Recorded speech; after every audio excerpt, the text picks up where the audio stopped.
Hello বন্ধুরা, তোমাদের সামনে একটি মজাদার ছবির ধাঁধা নিয়ে হাজির হলাম। তোমরা স্ক্রিনে একটি ছবি দেখতে পাচ্ছ, সেখানে দুজন মহিলা আর একটি ব্যাটা ছেলে বসে আছে।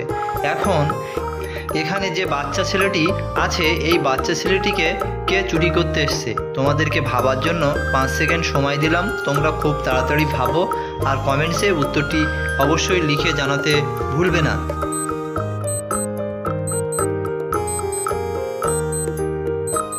কি বন্ধুরা, উত্তরটি কারা কারা জানো কমেন্টসে লেখো। যারা জানো না তাদেরকে আমি বলে দিচ্ছি। কিন্তু বন্ধুরা, চ্যানেলটিতে নতুন হয়ে থাকো তাহলে একটা সাবস্ক্রাইব করো প্লিজ। পাশে থাকো, বেল আইকনটা টাচ করে নোটিফিকেশনটা অন করে দিও। এখানে 1 নম্বর মহিলাটি চুরি করতে এসছে, কারণ দেখো 2 নম্বর মহিলাটি ফোনে কার সাথে কথা বলায় ব্যস্ত আছে।